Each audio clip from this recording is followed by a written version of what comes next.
Assalamualaikum warahmatullahi wabarakatuh. Halo Sobat Safari Pariwisata, perkenalkan saya Alda Syanitza Zafira, mahasiswa pariwisata Universitas Brawijaya Malang. Saat ini saya sedang berada di salah satu destinasi wisata yang ada di Kabupaten Blitar yang paling indah, yaitu Gunung Kelut. Sebagaimana yang kita ketahui bahwa Indonesia memiliki pegunungan dan gunung, baik gunung aktif maupun gunung yang tidak aktif. Tentu di setiap gunung itu memiliki pesona keindahan alam yang sangat luar biasa dan patut kita syukuri bersama. Nah, Sobat Safari Pariwisata, pada penasaran gak sih bagaimana cerita sejarah Gunung Kelut dan bagaimana sih pemeliharaannya sehingga menjadi salah satu destinasi wisata yang melegenda? Yuk kita ikuti wawancara berikut ini.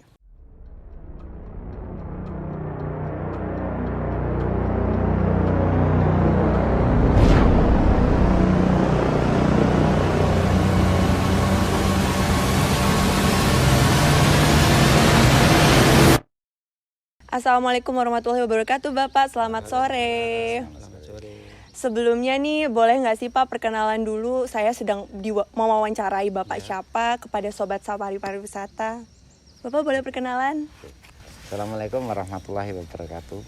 Nama saya Suwardi, salah satu pengelola pendakian Gunung Kelut via Tulungrejo. Dan saya Pak Budi, juga pengelola pendakian Gunung Kelut. Nah, Sobat Safari Pariwisata, kalau bermain dan berkunjung ke pendakian Gunung Kelut, jangan lupa bertemu dengan Bapak Suwardi dan Bapak Budi. Nah, teman-teman pada penasaran gak sih sama pertanyaan-pertanyaan tentang Gunung Kelut? Nih, kita tanyain ya supaya Sobat Safari gak penasaran lagi. Jadi begini Pak, ada beberapa pertanyaan yang ingin kami tanyakan terkait pendakian Gunung Kelut. Apakah di pendakian Gunung Kelut ini terdapat base camp? Oh, ada. Base camp ada. Kira-kira ada berapa base camp ya Pak di sini? Kalau di sini di pendakian Tulungrejo itu ada satu base camp ya. Cuma satu. Kalau base camp, begitu pengunjung datang yang mau mendaki, kumpulnya di base camp. Terus di pos 1 ada sifatnya kayak shelter gitu. Pos 2 juga ada shelter. Lah pos 3 itu enggak ada shelter, cuman tempat camp. Oh, jadi dibuka gini. Enggak melebar sih, tapi memanjang. Kira-kira yang paling ramai dikunjungi sama wisatawan tuh di base camp yang mana ya Pak? Kalau pendaki begitu datang langsung ke base camp, jadi ngisi data dari mana, nama siapa, kayak gitu itu di base camp, di registrasian sana.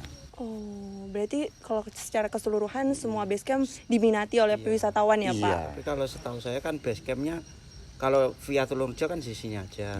Kalau yang lainnya nggak tahu. Maksudnya kayak kan ada wisata itu dari Kediri juga ada. Itu wisata. Kalau mau melakukan pendakian pasti ke base camp dulu. Karena disitulah untuk ngisi registrasi, mungkin beli tiketnya di sana. Oh begitu. Nih Sobat Safari Pariwisata, kalau mau berkunjung ke Gunung Kelut jangan lupa melakukan registrasi dulu ya. Nah gini, terus aman karena ada asuransi. Bener, ada asuransinya, lebih terjaga nih Sobat Safar. Jadi pertanyaan kedua, pasti di setiap gunung itu memiliki peraturan ya Pak, terutama di Gunung Kelut juga. Kira-kira apa sih Pak peraturan khusus yang disediain oleh Gunung Kelut ini untuk para pendaki, bisa disampaikan? Yang pertama, yang jelas harus sehat ya. Yang jelas itu harus sehat. Yang keduanya ya logistik harus cukup. Karena nanti di sana sumber mata airnya agak jauh dari jalur. Mungkin turun sekitar 500 meter baru ketemu cukup sumber jauh di ya sana. Pak. 1 jam lah, 1 jam itu PP. Jadi logistik cukup. Terus mungkin peralatan di situ ada. Nanti kalau di base camp harus ngisi data, harus sampean bawa berapa, ini berapa itu harus ada tertulis di sana. Terus peraturan-peraturan lainnya yang khusus buat pendaki itu apa Pak? Kalau peraturan yang jelas ya namanya masuk hutan ya Mbak ya. Semua peraturan di jalur pendakian itu hampir sama dari gunung-gunung yang lain. Mungkin ya berbicara yang sopan karena ini masuk hutan ya toh.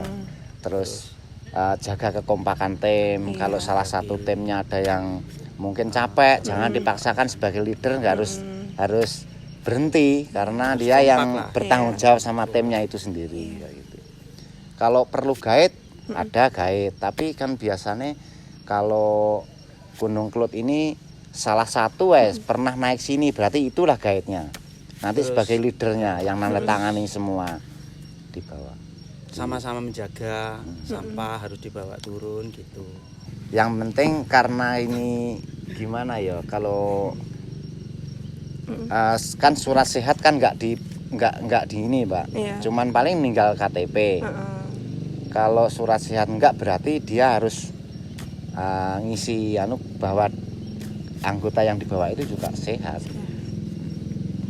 Berarti intinya Sobat Safari Pariwisata, kalau mau mendaki harus siap jasmani, itu rohaninya yang harus siap penting. juga. Terus menjaga kekompakan, jangan sampai temannya satu capek, yang lainnya pada lanjut. Nah, itu. Gitu Pak ya, kurang Yang lebih. namanya jaga kekompakan itu, satu tim mungkin ada 5 orang. Salah satu kan leader yang ngisi data di sana.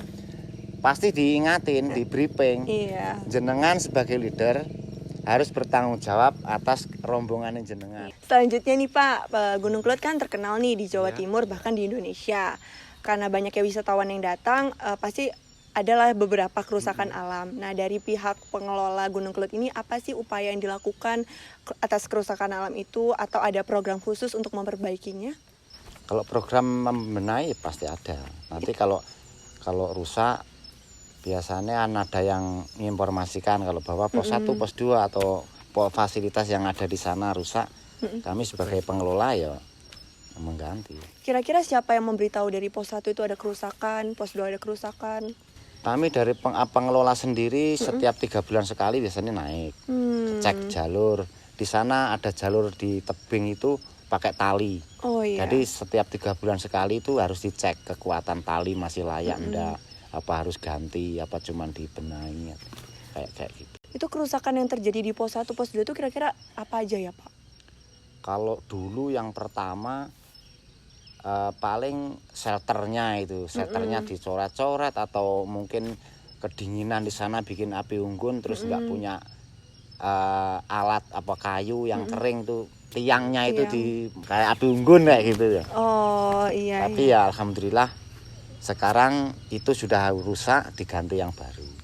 Berarti untuk pengecekan tiap bulan tuh rutin ya Pak? Rutin 3 bulan 3 sekali. bulan ya. 3 bulan. Itu Bapak yang turun langsung atau gimana? Ya langsung Semua tim. tim. turun. Nah, Tim termasuk saya sama Pak Budi. sama teman-teman yang lain. Tapi banyak kerusakan nggak kalau Nggak, setiap 3 bulan itu? Alhamdulillah enggak ada. Jadi alhamdulillah Paling wisatawannya. cuma ngecek jalur.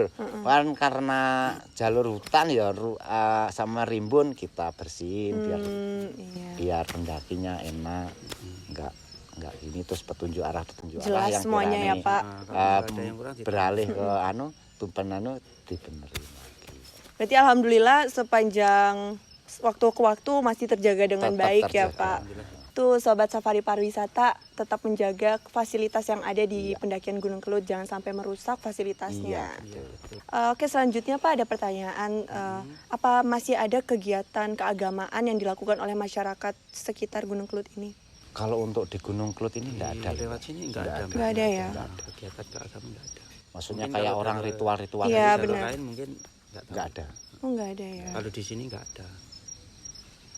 Kalau di sana, kalau di sini nggak ada yang naik. Kalau di lerengnya ini kan ya mungkin salah satu dua kemungkinan ada, tapi nggak sifatnya banyak terus kayak tradisi itu. Enggak. Oh, apa itu Pak kalau boleh tahu? Wah, kurang tahu ya kalau niatnya. Kalau mungkin ya karena ini Gunung Kelut, mungkin ya kayak gitu tuh, mungkin yang percaya sama itu Spiritual. ya spiritual kayak gitu. Kalau maksud dan tujuannya saya juga nggak tahu. Berarti sampai sekarang itu belum ada ya Nggak, Pak? ya, Dan termasuk nggak ada. Oh ya, termasuk nggak ada Sobat Safari Pariwisata. Oke Bapak, pertanyaan terakhir nih Pak, yang ingin Sobat Safar ketahui. Pada bulan Februari tahun 2014 lalu kan terjadi erupsi ya di Iya, Gunung betul. Kelut ini. Boleh nggak sih Pak diceritakan sedikit bagaimana upayanya untuk memperbaikinya lagi? Kalau tahun 2014 sih itu, alhamdulillah. itu Jarak dari sini kan sini cuma 5 kilo ya. kawas 5 kilo, dari tapi pemukiman aman. sini ya. Alhamdulillah Aman. dari Sampai tahun abunya 2014 nggak nyampe aman. sini. Padahal 5 kilo Tapi tuh. orangnya Yang sudah ngungsi parah semua. Kediri malahan. Oh iya. Kediri, Malang sendiri, Kediri terus sama ini sampai Jawa Tengah loh juga nih. abunya. Abunya. Berarti 2014 itu benar-benar aman, nggak ada terkena apa-apa ya Pak? Debu pun nggak ada, abu pun nggak ada. Wah, Sobat Safari Pariwisata luar biasa sekali. abunya sampai nggak kena loh ke warga sekitar, lingkungan, tetap terjaga dengan aman. Aman. Oke Pak, mungkin boleh disampaikan pesan-pesan nih untuk para wisatawan ataupun turis yang nanti mau berkunjung ke Gunung Kelut. Sepatah dua patah bisa disampaikan. Ya untuk wisatawan yang mau mendaki Gunung Kelut via Tulungrejo, yang pertama harus sehat, yang kedua nih harus logistik cukup, jaga kebersihan, jangan merusak fasilitas yang ada. Pokoknya semangat ya. Oke Sobat Safari Pariwisata, setelah kita melakukan wawancara langsung dengan pengelola Gunung Kelutnya, sekarang Sobat Safar jangan pernah ketakutan untuk mendaki karena di sini aman, bersih, dan terjaga semuanya. Buat teman-teman yang mau berkunjung, yang mau berwisata, yang mau mendaki ke pendakian Gunung Kelut, yuk segera dijadikan wishlist buat kalian berwisata. Terima kasih. Oke.